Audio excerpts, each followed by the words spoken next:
Hey everybody, today we're actually doing our third video of our interview series that we've been doing.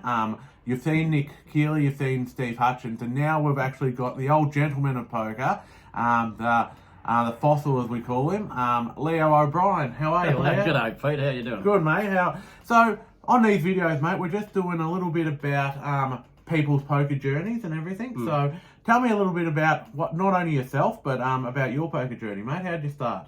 My poker journey. Yeah.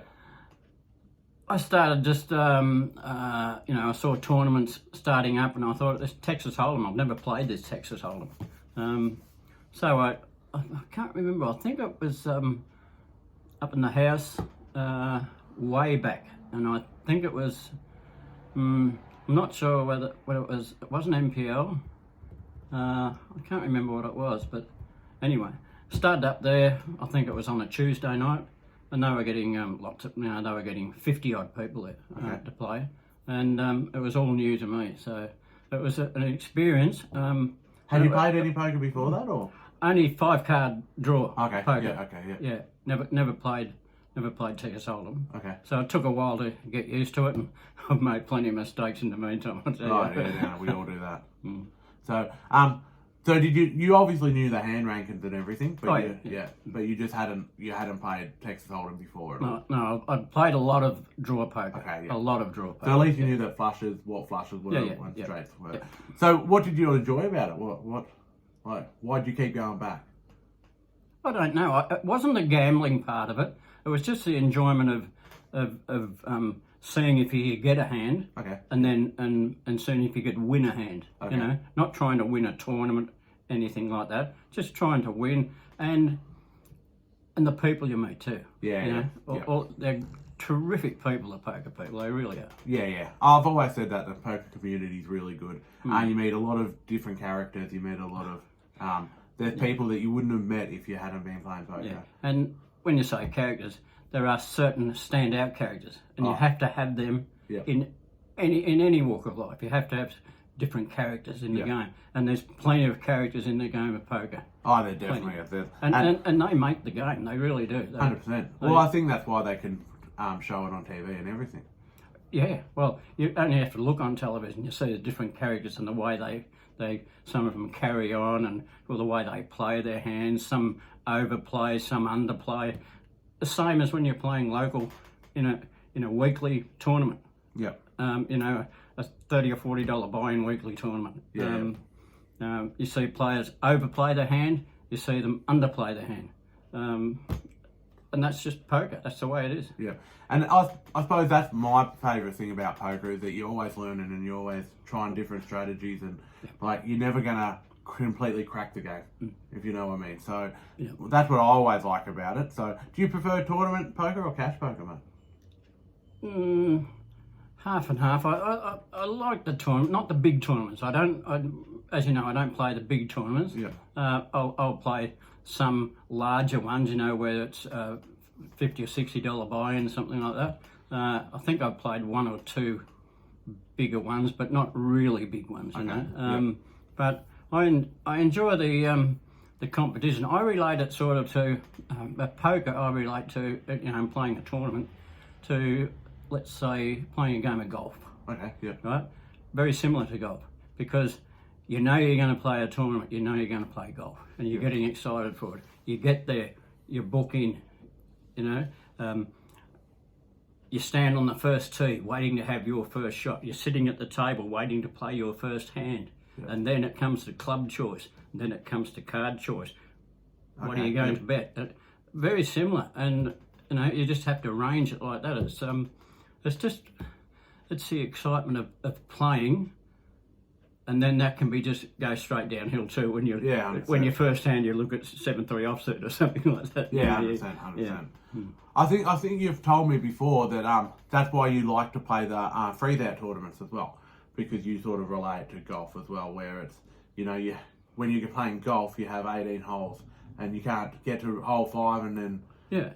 And with golf, you can have a power shot and really go for it. The same as in poker, you can really, be aggressive, or timing. It's all in timing, and picking what you're going to do in a certain situation, what club to use in golf, Yeah. how much you bet in poker. Yeah. It's very similar. And then when you get on the green in golf, it's all about timing, relaxing, and nice and easy. Yeah. And you can play nice and easy. You can play loose. You can play very aggressive. Same as in golf. It's all the same, and it all comes down to choice. What you want to do at the time. Yeah. I'm not a great poker player. Don't get me wrong. I never professed to be, but I enjoy playing poker. Yeah. Yeah. I suppose that sort of comes to our next point. What's your sort of philosophy on poker in general? Like, so for example, a lot of players, like you said, play loose and aggressive. A lot of players, are you more of a passive player, do you find, or do you find that you're more of do you play premium hands a lot more, or do you get a little bit selective with your hands?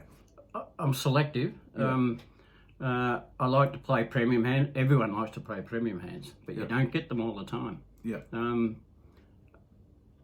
No, I think I'm just I look at my cards and I rate the cards I have in my hand, Yeah. and then I play them accordingly. You make mistakes. I don't know how many mistakes, but everyone makes mistakes. And you might say after it, oh, why didn't I go for that? Yeah. Or why did I go for that? Yeah. It's just the poker, and that's what I like about it. It's the unknowing and the anticipation of hitting, Yeah. getting something. Yeah. I think with a lot of your strategy has to depend on what you're playing and where you are playing as well. Like, so for example, if you're playing a cash game, you're going to play different to a tournament. Oh, for sure. Yeah. Because cash game you can technically rebuy all the time if you want to. Where with a tournament, especially freeze outs, you make those big mistakes, you're out. That's right. Yeah. So, so what's your most memorable hand, mate? Like, do you have a most memorable hand, or a tournament that you won that you remember the most? Or? Every hand I win is memorable. Look, I've won a few tournaments, but not the bigger ones. Just the the $30-40 buy-in ones, weekly tournaments. Couple at Warrnambool. I've won about 3 at Warrnambool, I think, about 5 here. And yeah, I don't go to win. It's good if you win. Yeah. And you try and win. Naturally, everyone does. But I go for the enjoyment. Like I said, game of golf. Yeah. Anticipation. You're getting excited. Not excited, but you really want to get there, and then you see all the people. Then you get your stack of chips, and it's just great, And then the banter that goes on, that's really good. There's always a lot of banter on the table, and that's great.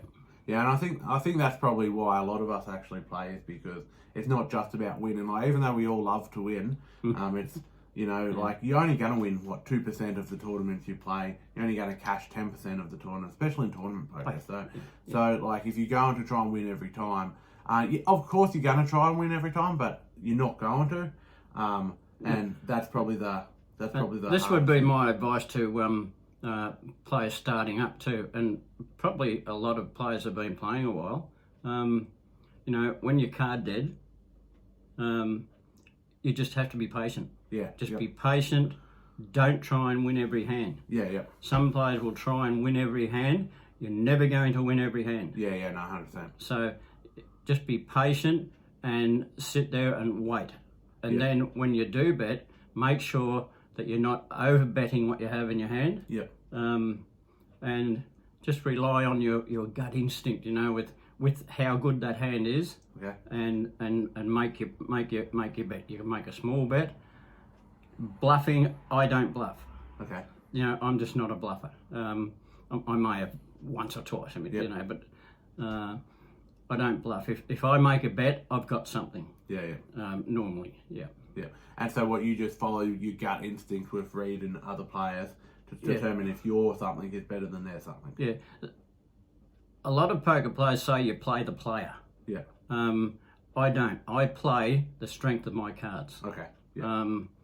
I think if you start playing a player, you start to lose track of what you're doing, and you want to be more aggressive towards that player and try and beat him. So you're making bets. Yeah. Okay. And you make mistakes. Yeah, I actually agree with that. I don't play the play. I sort of play the range that I think that player could possibly be on. Yeah. So I don't play the. So for example, like you said, when people say play the player, they're saying, well, if it's a passive player, play more aggressive against them. Like I think in some elements that can work, but you've also got to be able to put them on a range of cards as well, and play that range rather than. But you've also got to be, not only do you have to have something, but you've got to have your range perceived as well. So, for example, if you raise pre and then the flop comes out 2, 3, 7, you put out a bet and they call there, they obviously don't believe that you've got high pockets there. That's right. So then your next bet, if it just say it comes another 7, if you bet again, and this is where a lot of players I think make a lot of mistakes, they'll go all in on that card. Yeah. And the other person have them pegged for completely bluffing with ace king or ace queen. And you have to see what is actually on the board too. Yeah, 100%. If there's a higher card out on the board, then both your whole cards, it's quite conceivable that player has that card. Yeah, especially with and so different that's where I'm talking about. Don't over bet your hand. Yeah, 100%. I definitely agree with that. And I think there's a lot of players, especially not just beginner players as well, but there's a lot of players that I feel get grudges against certain people. Oh, yeah, sure. But that's just life. That's life in general. But I think that's where better poker players have to realise that you might have one player that constantly gets you, and that's just what happens on that night. Yeah. But eventually you'll get back. To me, at the poker table, respect is very high with me. I respect players. I have my fun. I have a lot of banter. I like to loosen the table up and make people laugh if I can. There's some people it's impossible to make laugh. But you just forget that and you just keep going.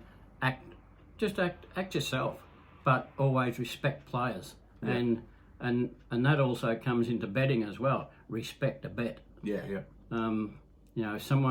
you've called and you've just got a low pair maybe, and someone raises it up fairly big, you have to say to yourself, hang on, that's a bit big for my pocket threes. I'm folding. And don't ever be afraid to fold. I was going to say that. There's no shame in folding. That's exactly what you're saying. So you don't always have to call. No. You don't need to be a calling station. No. Even I know a lot of people play cash and they become calling stations. That's not the best way to play cash, in my opinion. I think you got to play it differently than tournaments, but and you got to be more speculative. But you want to get in cheap.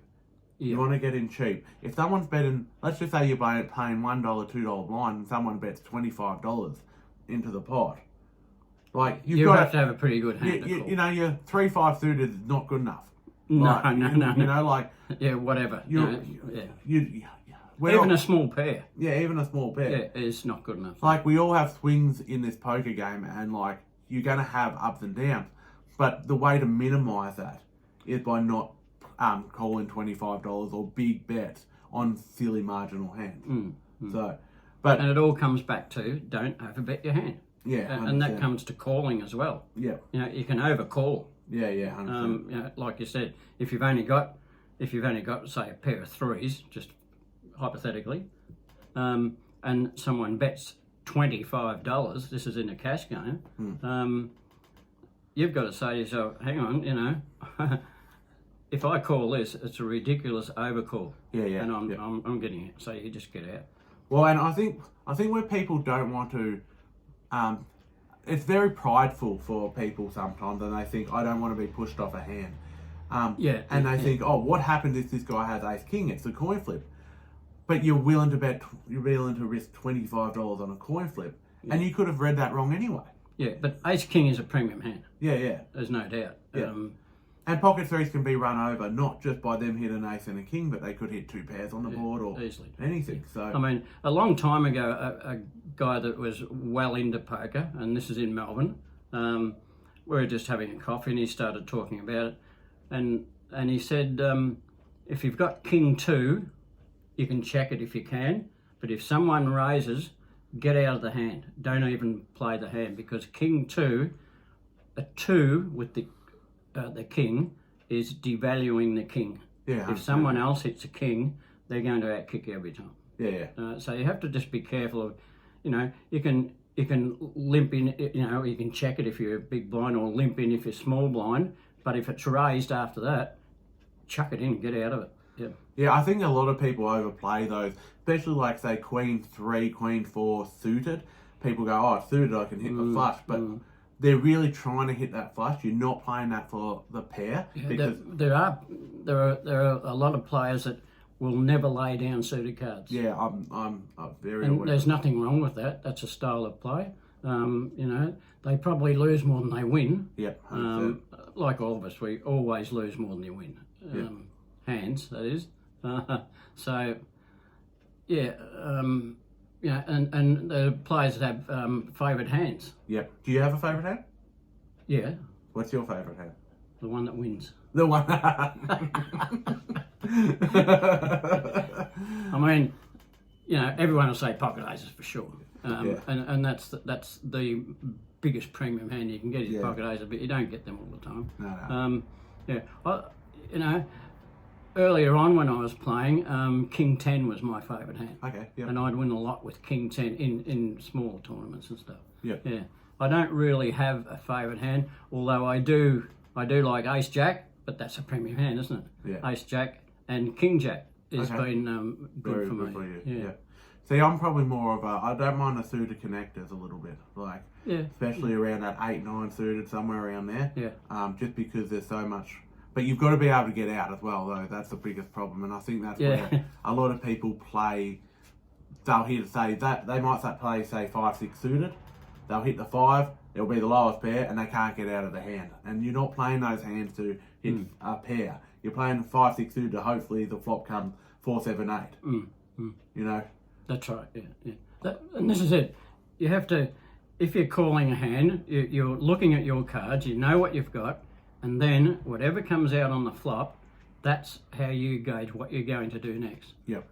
If you say, I'm going to check this, and someone raises big, you know you're getting out because you're in your mind. You said, I'm going to check because I haven't hit anything. Yep.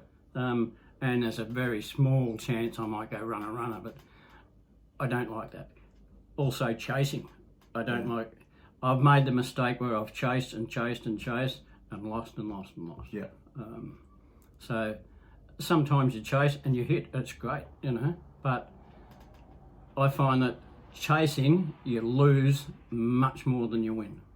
I think with chasing, I agree in a concept with that, but I think with chasing, the mathematics have to add up. So if you're likely to hit at 40% of the time, and they've bet enough so that 40% is justified, you've got a call. But I see so many people trying to chase gut shot straights, where it's 5% chance to hit it, and then somebody's betting $20 into a $20 pot, and they're still chasing, and mathematically it doesn't add up. Yeah, that's right. Yeah. So like that's where I think I don't mind people chasing, and you want to play against people that chase against those mathematical odds. But I think we're seeing a lot more people actually chase, especially cash games. I've noticed it a lot more.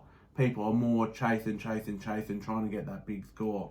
Yeah, that's right. And I think, and we've seen it in some of the cash games that we've played, where people are up and down like yo-yos all night. Oh, for sure. Yeah, But it's more not just because that's what poker is. It's because it's, like one night they might win $200, $300.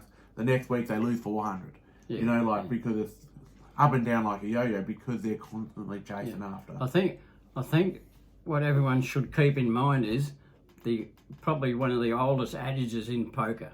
It's a game of chance. Yeah, 100%. Yep. And that's it. There's a chance you'll hit that. There's a chance you'll get the gut shot. Yeah. And that's why I always say you got to play on the strength of the two cards you have in your hand. Yeah. And then what hits the table.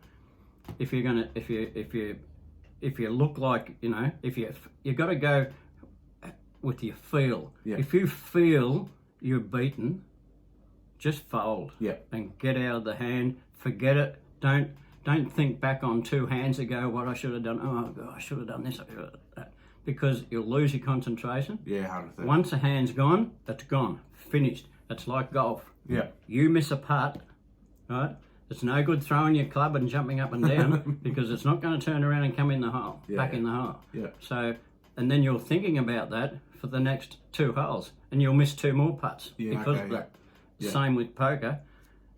You miss it. So, damn, So the next hand, you're going to try and do it again, because you're still thinking about that last hand, 100%. and you lose, and you lose. And I think we see that with a lot of people that go after people, like tilt and go after, like we know a few players like that where somebody will miss a draw or somebody will get them on a draw themselves. So then they target that. I said no, they target that. But player. there's nothing wrong with that. There isn't, as long as you don't go overboard with it. Yeah, there isn't in a sense, but then I find that you lose a lot more money by trying to target a specific player. Because you lose that concept of your concentration of 100%. value of your cards. 100%. 100%. So tell me a little bit about, obviously you with outside of poker. So tell us a little bit about Leo that people don't know. Leo. Yeah. Not very exciting, Leo. I can tell you, Leo's not very exciting. I umpired football. Yep. Quite a few, grand finals and stuff like that. I loved it. I loved the umpiring. It was fantastic. I'm a life member of the Western District Umpires Association. I was president for 4 years, secretary, treasurer. I've done a lot really. Yep. Director of umpiring and golf. I used to love golf. I used to play 3 times a week playing golf. Yeah. I did get down to a 7 handicap, so nice. I was pretty happy with that. Yeah. And that's probably where your analogies come with poker as well. Definitely being a golfer. Yeah. Well, this is it. A lot of it, lots very similar. But it's the same in a lot of sports, even tennis. It comes to timing. If you want to be aggressive and run in, you go in and do it. But there are also the passive players that stand back on the baseline and hit it back. Yeah. It's all the same sort of concept, really, and in how you approach whatever you're doing. In any walk of life, you can approach something aggressively. You can approach it passively. Yeah. And some people think a lot. They'll take a long time to make a decision in any walk of life. Yeah. Other people just jump in and do it on gut instinct. Okay. And both they're not wrong. Yeah. Both can be very beneficial. So the same in poker. You can play passively, you can play aggressively, you can just jump in and snap, call and things like that. And they can be very beneficial. Sometimes you don't win it. Yeah. But it's no good getting up, jumping up and down and carrying on. Yeah. If we you do, see a lot of people do that. Oh, there are people that, but then again, they're committed to that hand or that certain bet. They're committed to it, and they get angry with themselves. I think, and they don't get angry with the other players. They get angry with the cards that come out and made them miss and lose that hand. So, yeah, it's human nature, and you can't change that. So do you prefer the poker that's getting played now, or do you prefer when you first started? Because the poker's definitely changed, I reckon. When I first started, a lot better. Yeah. So why? There's a lot of very, very younger, loose players that just bluff. Yeah. And when they do, it's a big amount. Yeah. Because they can just walk away, they don't care, they can play again the next night or whatever. Yeah. Don't like that. Do you find, like I've been finding a little bit lately that, so when I first started, like nearly 20 years ago now. You're that old? No, I'm 36 now, yeah. So, wow. Yeah. So I started 18 years ago. But when I first started, it wasn't just about the gambling side of it. It was about playing the cards. And now I'm finding that a lot of people are just there for the gambling side of it. Yeah. Are you finding that as well? Or? 100%. Yep. Yeah. And I find that people are getting more aggressive at the table, and they're only out to win. Yeah. Okay. I just love going and playing the game, mixing the banter, having fun, and enjoying the game. If you stop enjoying the game, that's when you start trying to win all the time. Yeah. And you get it. If you stop enjoying it, walk away from it for a month or so. Yeah. Until you can come back and start enjoying it again. Yeah. and we've all done that as well. We've all had to have time off. I remember, Sure, yeah. I remember 12 months ago, I had to have nearly a month off just because I was running so bad, and I just needed to just step back and get a few things into perspective because you're constantly chasing rather than actually playing poker properly. So, Yeah. but mate, it's been an interesting run the last 20 years. Well, it's been longer for you, I suppose, but. Yeah, but yeah, I don't know how long. It wouldn't be that. No, it wouldn't be as long as that. I don't think. Maybe. Yeah. I think I started probably about the same time as you, but We'll probably start the same event, to be honest. yeah, I don't know. We've got a good group of people now that we do play with, though, down here, so which is really good. So, yeah, they're good. Yeah. so we've got, it's like just at the local games that we do run, we've got a lot of good people down there now, and like we're starting to sort of get that core group of people together that is really. Yeah, it's good. But sometimes I'm in Warrnambool and I get to play down there, and it's fantastic. Warrnambool guys are fantastic. They're terrific guys, and girls. They are. They're really a good bunch of people, and I love going. If I get the chance to play there, I like playing just to catch up with all those people that I know, and they all greet me. G'day, Leo, how you going? That's fantastic when you get that. Well, I think that's the good thing about the poker community, really, isn't it? Yeah. Like, well, a while back, probably 12 months, nearly 12 months ago, I was down in Lara. Oh yeah, in Geelong, And there happened to be a tournament on that night. So I thought, okay, I might go and play in this. Didn't know anyone. Went in there. There was about 26, 27 players, I suppose. It was like walking into a game in Hamilton. Oh, really? They greeted you the same, talking. All the play was the same. The bands was the same. Yeah. And I ended up in the final table. I was racked, So some will say, gee, it mustn't have been a good standard if you got in the final table. But I had a couple of lucky wins, but I really enjoyed that night. And even one guy there, he said, I've seen your face before. And I said, yeah, you're familiar. He said, I know where it was. It was at the Caledonian Hotel in Hamilton in one of the old poker's tournaments. Oh, wow. And it was, and it was big fella, and and we had a good talk. It was great. Oh, good. Yeah, no, I've noticed that as well. I had to go across to Tasmania just before Christmas, and I played a game down at Sunshine at Club Italia. And they were a really nice group of people. They got 2 tables. We ended up getting only about 2 tables for the night, but just genuine people. There was good banter down there, and I think that's the beauty of it. You can walk into any club, whether it's APL, whether it's a Yole poker thing, whether it's say a Gambia poker, whether it's any independents, Ballerine's now going, Poker Nation. There's so many options now, and you walk into any of them, and everyone's generally pretty friendly, and you do get your odd one or two that that you'll get that in any walk of life. Yeah, you walk down to the pub, you get that. Yeah. You go into a workplace, you get that. So I think that's. I usually drive to the pub, and I walk home. So, is there any tournaments you're looking to play in the next few months, mate, or are you just going to keep going? Not really. Just do what I'm doing. Play the weekly one. And if there's a tournament that comes up that's only say $100 buy-in or something like that, I might consider playing in it. Yeah. But I'm sort of I've got no big ambitions in playing. I just like to enjoy my poker, and make people laugh if I can. Some say leave the funny stuff to the funny people, or that's fine. But yeah, it's good fun. So you don't have any ambitions to go over to the World Series or anything like that, or me in the World Series? Well, you never know. Come on, no. I watch a lot of it on television, but I don't watch to learn, because you'll learn nothing watching them. Yeah.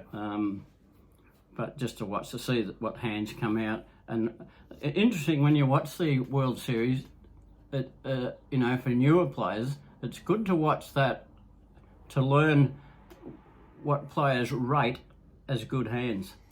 You'll often see those players fold 10 Jack or Jack Queen. They just chuck it in. They don't rate it at all. Yeah, because it can be beaten so easily. A king hits, you beaten straight away. And it's good to watch that. But as far as the betting goes, and the bluffs they put in is just ridiculous. Yeah. Yeah, but it's good for new players, especially to if they can to watch it on television and just to see the hands that get chucked away and the way they go about it that way. Yeah, you can learn a bit there. Yeah, I like to with those sort of things. I do like to look at the betting how they're doing it, because I like to sort of play and say, well, in this situation, this is what I would bet, and sort of see how close you are. Especially to, I'm not saying to just random players, but especially to the really good pros like Daniel Negreanu, like Phil Ivey, all those. Don't like Phil Ivey. You don't like Phil Ivey? No. I like Daniel Negreanu. If you were to ask me who my favourite two players are, it's Daniel Negreanu. You might laugh here, but Phil Hellmuth. I reckon he's great to watch. Is he great to watch, entertaining to watch, or do you think entertainer watch? And lately he's become he's calmed down a lot. Yeah. He's not spitting the dummy, as they say, like he used to, and carry on. Well, you don't win that many bracelets in the World Series without being a decent poker player. Like, at the end of the day, how hard is it to win one? Yeah. Like, and what he's won 20. Yeah. So, like... Yeah, it's great. It's good. Yeah. But it's good to watch him. Negreanu, I find this year, because he's won a couple of early events, he's got very talkative. Okay, yep. A lot more than what he used to be. Yeah. That's turned me off a little bit, but I still like watching him play. He's just got that demeanour about him. Yeah. And you can see he respects every player on the table. 100%, yep. And that's what you have to do. You respect other players and just enjoy the game. I think Negreanu's reads are the ones that I like the most. Like, he can put players not only on ranges but on their hands very easy. And so that tells you that he thinks about the game a lot. He thinks about what other players are doing and respects other players. Yeah. Which that's what I prefer. So, all right. So before we end this interview, mate, I want you to give your last final tip to any new players or any old players that are looking to up their game or get their game better. What's your one tip to tell them exactly how to get better? Don't overplay your hand. Don't rate the whole card you have in your hand pre-flop, and then if you're still in on the flop, rate it again with the cards that are on the table, and act accordingly to that. Go with your gut. Don't chase. Chase sometimes if you've got a feeling that there's a big chance to hit. Like if you've got two suited cards and those same two suited hit the flop, you've got a good chance to hit that flush. So, but if you feel you beat, don't be afraid to fold. Yeah. And a thing with newer players too, there's a lot of players now that sit at the table with their hands covering their chips or their cards. That's a no-no in my book. That's poker etiquette. And there's a lot of players do it now. Yeah. Even the last game I played here, I just waited for a player to bet, and he didn't have cards. Yeah. He had his hands on the table, and I couldn't see anything. So, you have to keep your cards and your chips in clear view of every other player at all times. Yeah. 100% agree with that. The main thing, I suppose I'd say to younger players and someone trying to improve their game, be patient and just wait. No shame in folding a hand. Yep. Folding. And you're not going to win every hand. Don't try and win every hand. Just be selective in what you do, and then go with your gut. If you think you beat, fold. If you think you've got a good chance, then stay in. But if you think you may be beaten, or there's a chance that you may be beaten, try and put as least amount of money into the pot or chips into the pot as you can. Yeah, that's great advice, I think. All right, well, thank you very much, Leo, for doing this interview with us. No problem. No, I really appreciate it. I've been trying to get to you for a while, so I appreciate that we've been able to actually do this. Yeah. But when you said in the morning and you arrive here at 5 o'clock, that's a bit rough. That is untrue, so don't believe that for a second. But yeah, thank you very much. And if anyone else is watching and want to do a comment on the video, asking any questions, I'll make sure Leo sees it and he can answer it. So thank you again, and I can't wait to talk to you all again soon. Good poker.